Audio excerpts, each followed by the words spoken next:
Linear games need to learn this one thing from the Dishonored franchise. Dishonored puts the player in the forefront by allowing them to find their own solutions to environmental problems. Let's look at the second entry in the franchise with one of their earlier missions, the Good Doctor.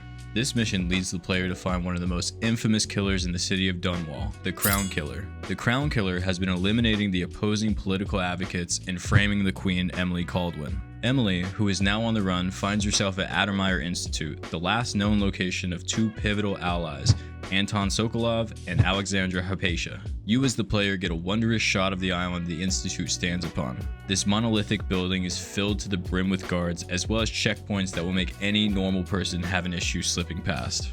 The map has multiple entrances that can be accessed from the beginning of the mission with no questions asked. No invisible walls, no death barriers, just freedom that allows the player the ability to take on the task of infiltration the way they see fit. I found about 8 different entrances that all have pros and cons to taking, one of which allows you to possess a fish of all things before entering the Institute. This makes each experience with Addermeyer dynamic, and that dynamic nature is what brings players back to your game. This choice is what makes a linear game feel replayable, because you feel like you missed out on what could have happened if you went the other way. If you want people to stick with your game, give them a choice.